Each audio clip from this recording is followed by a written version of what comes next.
దేవుని నామమునకు మహిమ కలుగునుగాక. అనుదిన పరిశుద్ధ గ్రంథ పఠనం మే 14. ప్రార్థన. దయగల తండ్రి, కృపగల దేవ, పరిశుద్ధుడానికి వందనాలు, స్తోత్రాలు. గడిచిన దినములు నీ కృపలో జ్ఞాపకం చేసుకుని మరొక నూతన దినము ఆయుష్ను ఆరోగ్యంనిచ్చి మా జీవితాల్లో ప్రవేశపెట్టారు. మీకు వందనాలు ప్రభా. ఈ దినం వాక్యం చదువుతుండగా నీ ఆత్మతో నింపి నడిపించి వాక్యం మాలో ఫలింపచేయమని, వాక్యం ద్వారా మాతో మాట్లాడమని యేసు క్రీస్తు అతి పరిశుద్ధ నామంలో అడిగి వేడుకొంచున్నాం మా పరమ తండ్రి. ఆమెన్. మొదటి దినవృత్తాంతముల గ్రంథము 8 నుండి 10 అధ్యాయములు. 8వ అధ్యాయము. బెన్యామీను కనిన కుమారులలో బెలా అనువాడు జ్యేష్ఠుడు, రెండోవాడు అష్బేలు, మూడోవాడు అహరహు, నాలుగోవాడు నోహా, ఐదోవాడు రాపా. బెలాకు పుట్టిన కుమారులు అద్దారు, గెరా, అబీహూదు.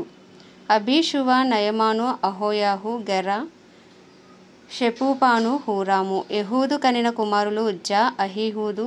వారు గెబా కాపురస్తులకు ఇంటి పెద్దలుగా ఉండేరి. నయమాను, అహియా, గెరా అనువారు వారిని మనాహతునకు చెర తీసుకుని పోయిరి. గెరా వారిని అచ్చటికి చెర తీసుకుని పోయిను. వారిని పంపివేసిన తర్వాత షహరాయిము మోయాబు దేశమందు హూషియా, బయరా అను తన భార్యల యందు కనిన పిల్లలుగాక తన భార్య అయిన హొదేషునందు ఏబాబును, జిబ్యాను, మేషాను, మల్కామును, ఎఫూజును, షక్యాను, మిద్మాను కనెను. వీరు అతని కుమారులు. వారు తమ పితరుల ఇండ్లకు పెద్దలుగా ఉండేరి. హూషీము అను దాని యందు అతడు అహీటూబును, ఎల్ఫాయేయిలును కనెను. ఎల్ఫాయేయిలు కుమారులు ఏబేరు, మీషాము, షెమేదు. షెమేదు ఓనోనును, లోదోను దాని గ్రామములను కట్టించెను. బెరీయాయును, షమాయును, అయ్యాలోను కాపురస్తుల యొక్క పితరులలో పెద్దలు. వీరు గాతీలను పారదోలిరి. అహ్యోషాషాకు, ఎరేమోతు, జెబద్యా, అరాదు, ఏదేరు, మికాయేలు, ఇష్పా, యోహా అనువారు బెరీయా కుమారులు. జెబద్యా, మెషుల్లాము, హిజికి, హెబెరు, ఇష్మేరై, ఇజ్లియా, యోబాబు అనువారు ఎల్ఫయలునకు కుమారులు. యాకీము, జిక్రీ, జిబ్ది, ఎలియేనై, జిల్లేతై, ఎలియేలు, అదాయా, బెరాయా, షిమ్రాతు అనువారు షిమీకి కుమారులు. ఇష్పాను, ఏబేరు, ఎలియేలు, అబ్దోను, జిక్రీ, హానాను, హనన్యా, ఏలాము, అంతోతియా, ఇఫేదయ, పెనూయేలు అనువారు షాషాకు కుమారులు. షంషరై, షెహర్యా, అతల్యా, యహారేష, ఏలియా, జిక్రీ అనువారు ఎరోహాము కుమారులు. వీరు తమ తమ తరములన్నిటిలో పితరుల ఇండ్లకు పెద్దలను ప్రముఖులనై ఉండి యెరూషలేమునందు కాపురం ఉండేరి. గిబియోనునకు తండ్రి అయిన వాడు గిబియోనులో కాపురం ఉండెను. ఇతని భార్య పేరు మైకా. ఇతని పెద్ద కుమారుడు అబ్దోను. మిగిలిన వారు సూరు, కీషు, బయలు, నాదాబు, గెదోరు, అహ్యోజెకెరు అనువారు. మిక్లోతు, షిమ్యాను కనెను. వీరును తమ సహోదరులతో కూడా వారికి ఎదురుగానున్న ఇండ్లలోనే యెరూషలేమునందు కాపురం ఉండేరి. నేరు కీషును కనెను. కీషు సౌలును కనెను. సౌలు యోనాతానును, మల్కీషువాను, అబీనాదాబును, ఎష్బయలును కనెను. యోనాతాను కుమారుడు మెరీబయలు. మెరీబయలు మీకాను కనెను. మీకా కుమారులు పీతోను, మెలెకు, తరేయా, ఆహాజు. ఆహాజు యెహోయాదాను కనెను. యెహోయాదా ఆలెమెతును, అజ్మావేతును, జిమిని కనెను. జిమి మోజాను కనెను. మోజా బిన్యాను కనెను. బిన్యాకు రాఫా కుమారుడు. రాపాకు ఎలాషా కుమారుడు. ఎలాషాకు ఆజేలు కుమారుడు. ఆజేలు కుమారులు 6. వారి పేర్లు అజ్రీకాము, బోకెరు, ఇష్మాయేలు, షెయర్యా, ఒబద్జా, హానాను. వీరందరూ ఆజేలు కుమారులు. అతని సహోదరుడైన ఏషేకు కుమారులు 3. ఊలాము జ్యేష్ఠుడు. యెహూషు రెండోవాడు. ఎలీపెలేటు మూడోవాడు. ఊలాము కుమారులు విలువిద్యయందు ప్రవీణులై పరాక్రమశాలులు. వీరికి 150 మంది కుమారులను కుమారుల కుమారులను కలిగిరి. వీరందరూ బెన్యామీనీయులు. 9వ అధ్యాయము. ఈ ప్రకారం ఇశ్రాయేలీలందరూ తమ వంశముల చొప్పున సరిచూడబడి మీదట వారి పేర్లు ఇశ్రాయేలు రాజుల గ్రంథమందు వ్రాయబడెను. యూదావారు చేసిన ద్రోహమునకే వారు బాబేలునకు చెరగొని పోబడిరి. తమ స్వాస్థ్యములైన పట్టణములలో మునుపు కాపురమున్న వారెవరనగా ఇశ్రాయేలీలును, యాజకులును, లేవీయులను, నెతీనీయులను. యూదావారిలోను, బెన్యామీనీయుల్లోను, ఎఫ్రాయిము, మనష్షే సంబంధులలోను యెరూషలేమునందు కాపురమున్న వారెవరనగా యూదా కుమారుడైన పెరేసు సంతతివాడగు బానీ కుమారుడైన ఇమీకి పుట్టిన ఒమీ కుమారుడగు అమీహూదునకు జననమైన ఊతయు, షిలోనీయుల పెద్దవాడైన అషయాయు అని పిల్లలను. జెరాహు సంతతి వారిలో యెవూయేలు అని సహోదరులైన 690 మంది. బెన్యామీనీలలో సెనూయా కుమారుడైన హోదవ్యాకు పుట్టిన మెషుల్లాము కుమారుడగు సల్లు, ఎరోహాము కుమారుడైన ఇబ్నేయ, మిక్రీకి పుట్టిన ఉజ్జీ కుమారుడైన ఏలా, ఇబ్నీయా కుమారుడైన రఘువేలునకు పుట్టిన షపట్యా కుమారుడగు మెషుల్లాము. వీరును వీరి సహోదరులను తమ తమ వంశముల పట్టీల చొప్పున 956. ఈ మనుషులందరూ తమ పితరుల వంశములను బట్టి తమ పితరుల ఇండ్లకు పెద్దలు. యాజకులలో యదాయ, యెహోయారీబు, యాకీను, దేవుని మందిరంలో అధిపతి అయిన అహీటూబు కుమారుడైన మెరాయోతునకు పుట్టిన సాదోకు కుమారుడగు మెషుల్లామునకు కలిగిన హిల్కియా కుమారుడైన అజర్యా, మల్కియా కుమారుడగు పసూరునకు పుట్టిన యెరోహాము కుమారుడైన అదాయ, ఇమ్మేరు కుమారుడైన మెషిల్లేమీతునకు పుట్టిన మెషుల్లామునకు కుమారుడైన ఎహాజేరాకు జననమైన అదీయేలు కుమారుడగు మషై. మరియు తమ పితరుల ఇండ్లకు పెద్దలైన 1760 మంది కుటుంబీకులు. వీరు దేవుని మందిర సేవా సంబంధమైన కార్యములందు మంచి గట్టివారు. మరియు లేవీలలో మెరారీ సంతతివాడైన హషబ్యా కుమారుడగు అజ్రీకామునకు పుట్టిన హషూబు కుమారుడైన షెమయ, బక్బక్కరు, హెరేషు, గాలాలు, ఆసాపు కుమారుడగు జిక్రికి పుట్టిన మీకా కుమారుడైన మత్తన్య, యదూతోను కుమారుడైన గాలాలునకు పుట్టిన షెమాయ కుమారుడైన ఒబజ్జా, నెటోపాతీల గ్రామంలో కాపురమున్న ఎల్కానా కుమారుడైన ఆసాకు పుట్టిన బెరేక్యా. ద్వారపాలకులు ఎవరనగా షల్లూము, అక్కూబు, టల్మోను, అహీమాను అనువారును వారి సహోదరులను. వీరిలో షల్లూము పెద్ద. లేవీల సమూహములలో వీరు తూర్పున నుండు రాజు గుమ్మమున వద్ద ఇంతవరకు కాపురము చేయుచున్నారు. మరియు కోరాహు కుమారుడగు ఎబ్యాసాపునకు పుట్టిన కోరే కుమారుడైన షల్లూమును వాని పితరుని ఇంటివారును వాని సహోదరులకు కోరాహీలను సేవా సంబంధమైన పని మీద నుండి గుడారమునకు ద్వారపాలకులై ఉండిరి. వారి పితరులు యెహోవా పాలెమునకు కావలివారై ఉండి ప్రవేశ స్థలమును కాయుచుండిరి. ఎలియాజరు కుమారుడైన ఫినెహాసు మునుపు వారి మీద అధికారి అయి ఉండెను. యెహోవా అతనితో కూడా ఉండెను. మరియు మెషేలెమ్యా కుమారుడైన జకర్యా సమాజపు గుడారం యొక్క ద్వారమునకు కావలి. గుమ్మముల యొద్ద ద్వారపాలకులుగా ఏర్పడిన వీరందరూ 212. వీరు తమ గ్రామముల వరుసను తమ వంశావళి చొప్పున సరిచూడబడిరి. వీరు నమ్మదగిన వారని దావీదును దీర్ఘదర్శియగు సమూయేలును వీరిని నియమించిరి. వారికిని వారి కుమారులకును యెహోవా మందిరపు గుమ్మములకు అనగా గుడారపు మందిరం యొక్క గుమ్మములకు వంతుల చొప్పున కావలికాయు పని కలిగి ఉండెను. గుమ్మముల కావలివారు 4 దిశలను అనగా తూర్పునను, పడమరను, ఉత్తరమునను, దక్షిణమునను ఉండిరి. వారి సహోదరులు తమ గ్రామంలో నుండి 7 దినములకు ఒకసారి వారి యొద్దకు వచ్చుట కద్దు. లేవీలైన 4 ప్రధాన ద్వారపాలకులు ఉత్తరవాదులై ఉండిరి. దేవుని మందిరపు గదుల మీదను బొక్కసముల మీదను ఆ లేవీలు ఉంచబడి ఉండిరి. వారు దేవుని మందిరములకు కావలివారు కనుక వారి కాపురములు దాని చుట్టూ ఉండెను.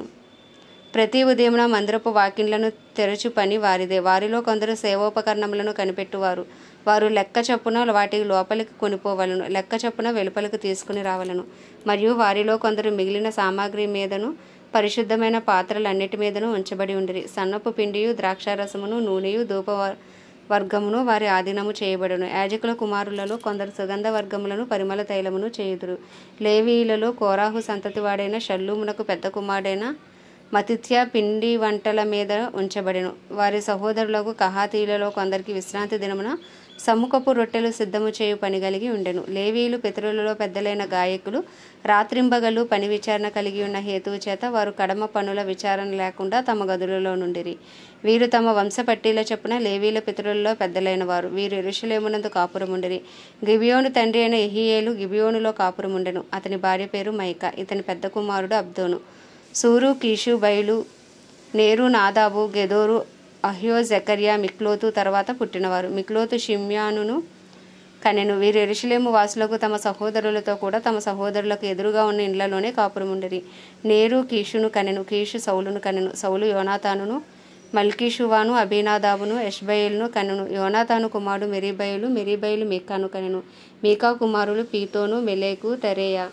ఆహాజు యారాను కనెను. ఎరా అలామేతును కనెను. అజ్మావేతును, జిమీని కనెను. జిమి మోజాను కనెను. మోజా బిన్యాను కనెను. రిఫాయా బిన్యాకు కుమారుడు. ఎలాషా రెఫాయాకు కుమారుడు. ఆజేలు ఎలాషాకు కుమారుడు. ఆజేలునకు 6 కుమారులుండరి. వారు అజ్రీకాము, బోకేరు, ఇష్మాయేలు, షెయర్యా, ఒబజ్జా, హానాను అను పేర్లు గలవారు. వీరు ఆజేలు కుమారులు. 10వ అధ్యాయము. ఫిలిస్తీయులు ఇశ్రాయేలుతో యుద్ధము చేయగా ఇశ్రాయేలీయులు ఫిలిస్తీయులు ఎదుట నిలవలేక పారిపోయి హతిలై గిల్బోవా పర్వతమునందు పడిరి. ఫిలిస్తీయులు సౌలును అతని కుమారులను తరిమి సౌలు కుమారులైన యోనాతానును, అబీనాదాబును, మల్కీషువాను హతము చేసిరి. యుద్ధములో సౌలు ఓడిపోవచుండెను. అతడు అంబులు వేయి వారి కంటపడి వారి చేత బహుగాయములు నొందెను. అప్పుడు సౌలు, ఈ సున్నతి లేని జనులు వచ్చి నాకు మానభంగము చేయకుండా నీవు నీ కత్తి దూసి నన్ను పొడిచివేయమని తన ఆయుధములను మోయువానితో అనగా వాడు బహుగా భయపడి అలాగు చేటుకు ఒప్పలేదు గనుక సౌలు తన కత్తి మీద పడెను. సౌలు చనిపోయినని ఆయుధములను మోయేవాడు తెలుసుకుని తానును కత్తిని పట్టుకుని దాని మీద పడి చచ్చెను. ఆ ప్రకారమే సౌలును అతని 3 కుమారులను చచ్చిరి, మరియు అతని ఇంటి వారందరూ చచ్చిరి. జనులు పారిపోయిరనియు సౌలు అతని కుమారులు చనిపోయిరనియు లోయలోని ఇశ్రాయేలీలందరూ తెలుసుకుని తమ పట్టణములు విడిచి పారిపోగా ఫిలిస్తీన్లు వచ్చి వాటిలో కాపురముండిరి. హతులైన వారిని దోచుకొంటకే ఫిలిస్తీన్లు మర్నాడు వచ్చినప్పుడు వారు సౌలును అతని కుమారులను గిల్బోవా పర్వతమందు చచ్చిపడి ఉండుట చూచి అతని కవచమును దోచుకుని అతని తలను అతని ఆయుధములను తీసుకుని పోయి ఫిలిస్తీన్ల దేశమంతటా వాటిని త్రిప్పి జరిగిన దానిని విగ్రహములకును జనులకును చాటించిరి. వారు అతని ఆయుధములను తమ దేవుని గుడిలో పెట్టి అతని తలను దాగోను గుడిలో తగిలించిరి. ఫిలిస్తీన్లు సౌలునకు చేసినదంతయు యాబేష్ గిలాదు వారు వినినప్పుడు పరాక్రమశాలులైన వారందరూ లేచిపోయి సౌలు శవమును అతని కుమారుల శవములను తీసుకుని యాబేషునకు వచ్చి వారి ఎముకలను యాబేషునందలి సింధూర వృక్షం కింద పాతిపెట్టి 7 దినములు ఉపవాసం ఉండేది. ఈ ప్రకారము యెహోవా ఆజ్ఞ గైకొనక ఆయన దృష్టి ఎదుట ద్రోహము చేసినందుకును యెహోవా యొద్ద విచారణ చేయక కర్ణపిశాచముల యొద్ద విచారణ చేయు దానిని వెదికినందుకును సౌలు హతమాయెను. అందు నిమిత్తము యెహోవా అతనికి మరణశిక్ష విధించి రాజ్యమును యెషయి కుమారుడైన దావీదు వశము చేసెను. ఆమేన్. దేవుడి పరిశుద్ధ వాక్యము మన వినికిడిలో దీవించునుగాక. ప్రార్థన. దయగల తండ్రి, కృపగల దేవ, పరిశుద్ధుడా, నీకు వందనాలు, స్తోత్రాలు ప్రభువా. కృపను చూపుటకు ఐశ్వర్యవంతుడా, కృపా సత్య సంపూర్ణుడా, కృప వెంబడి కృపతో మమ్మల్ని కాపాడుతున్న దేవా, నీకు వందనాలు, స్తోత్రాలు. గడిచిన దినములన్నిటిని బట్టి నీకు స్తుతులు, స్తోత్రాలు ప్రభువా. నాయన మీరు ఇచ్చిన ఆయుష్ ఆరోగ్యం బట్టి మీకు వందనాలు అయ్యా. కేవలం మేము బ్రతికి ఉన్నామంటే నీ కృప ప్రభువా, నీకు వందనాలు, స్తోత్రాలు ప్రభువా. ఈ దినం అంతా నాయన నీ కృపను తోడుగా ఉంచండి నాయన. మా అపరాధములు, మా పాపములు, మా దోషములు, మా అతిక్రమములను దయతో క్షమించు. నీ పరిశుద్ధ రక్తంతో మమ్మల్ని కడగండి, పవిత్రపరచండి, పరిశుద్ధపరచండి అయ్యా. నీ ముందు నిందారహితంగా నిలవబెట్టండి ప్రభా. నీకు ఇష్టం లేని క్రియలు మేము చేయకుండానట్లు అయ్యా తండ్రి మీరే మమ్మల్ని బలపరచండి. నీ చిత్తానుసారంగా నడుచుటకు, నీ హృదయానుసారులుగా, నీకు ఇష్టలుగా జీవించే భాగ్యము ఈ దినమంతా నాకు మాకు అందరికీ మీరు దయచేయండి. మా కుటుంబస్తుల పాపముల కొరకు కూడా అయ్యా, దోషముల కొరకు, అతిక్రమముల కొరకు ప్రార్థిస్తున్నాం ప్రభా. వారిని దయతో క్షమించండి. నీ పరిశుద్ధ రక్తంతో వారిని సైతం కడగండి అయ్యా. నీ రక్త ప్రోక్షణ కింద మా కుటుంబాలన్నిటినీ ఉంచండి. మా ఇరుగు పొరుగు, మా పట్టణాలు, మా ప్రాంతాలు అయ్యా, మా రాష్ట్రమును నాయన మీ హస్తాలకు అప్పచెప్పుకుంటున్నాం. 2 తెలుగు రాష్ట్రాలు, భారతదేశమును నీ హస్తాలకు అప్పచెప్పుకుంటున్నాం. భారతదేశంపై నీ కృప కలుగునుగాక, నీ కనికరం దిగివచ్చునుగాక, నీ దయ దిగివచ్చునుగాక, నీ సన్నిధి కాంతి ప్రకాశించబడునుగాక అయ్యా. నీ ముఖకాంతి ప్రకాశింపచేయండి. రక్షణార్థమైన అయ్యా తండ్రి నాయన నీ కృపను విస్తరింపచేసి భారతదేశ ప్రజలకు గొప్ప రక్షణ దయచేయండి. సరిహద్దుల్లో సమాధానం ఉంచండి ప్రభా. ఆర్మీ, నావీ, ఎయిర్ ఫోర్సుల చుట్టూ కాపుదల భద్రత ఉంచండి నాయన. మా భారతదేశాన్ని నువ్వు దర్శించు, నువ్వు రక్షించే ఒక్క ఆత్మ నరకాగ్ని పాలవ్వకుండా అందరూ అంతటా రక్షణ పొందినట్లు అయ్యా వారి మనోనేత్రాలు వెలిగించండి, వారి హృదయాలు తెరవండి, సువార్త కొరకు వారి గృహాలను తెరవండి ప్రభా. నీకు వందనాలు, స్తోత్రాలు, స్తుతులు చెల్లించుకుంటున్నాం నాయన. అలాగే ఇజ్రాయెల్ దేశాన్ని జ్ఞాపకం చేసుకుని ఇజ్రాయెల్ సరిహద్దులో సమాధానం ఉంచి ఇజ్రాయెల్ ప్రజలకు క్షేమం అనుగ్రహించండి. ఇజ్రాయెల్ పక్షంగా నీ చిత్తము జరిగించండి. ప్రపంచ దేశాలన్నిటినీ జ్ఞాపకం చేసుకుని వాటిని పరిపాలిస్తున్న రాజులు, వారి కింద పనిచేసిన అధికారులకు నీ కృపనివ్వండి ప్రభా. బుద్ధి, జ్ఞాన వివేకంతో పరిపాలించడం కావాల్సిన జ్ఞాన వివేకములను మీరే దయచేయమని వేడుకుంటున్నాం ప్రభా. నాయన అయ్యా దైవజనులందరినీ నీ హస్తాలకు అప్పచెప్పుకుంటున్నాం ప్రభా. నాయన యథార్థంగా నీ సేవలో పరిచర్య చేస్తూ కష్టపడుతున్న ప్రతి దైవజను మీరు బలపరచండి. వాక్శక్తిని అనుగ్రహించి ధైర్యంతో వాక్యమును బోధించి అనుకూల సమయంలో వారికి అనుగ్రహించమని వేడుకుంటున్నాం. రాకపోకలో నీ కాపుదల భద్రత ఉంచమని వేడుకుంటున్నాం ప్రభా. అయ్యా నీ సన్నిధి కాంతి వారి మీద ప్రకాశింపచేయండి. వారి కుటుంబాలన్నిటినీ నీ రక్త ప్రోక్షణ కింద ఉంచమని ప్రార్థిస్తున్నాం ప్రభా.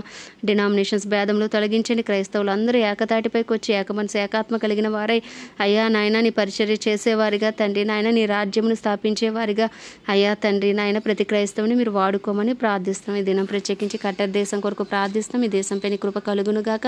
ఈ దేశ ప్రజలపైకి నీ కనికరం దిగి వచ్చునుగాక. ఈ దేశంలో ఏ ఒక్క ఆత్మ నశించుకోకుండా అందరూ అంతటా రక్షణ పొందినట్లు నీ కృపను విస్తరింపచేయండి. దేశంలో ప్రతి ప్రజను మీ హస్తాలకు అప్పచెప్పుకున్నాం. సువార్త కొరకు వారి గృహాలను తెరవండి. దేశంలో ఉజ్జీవాన్ని రగిలించండి.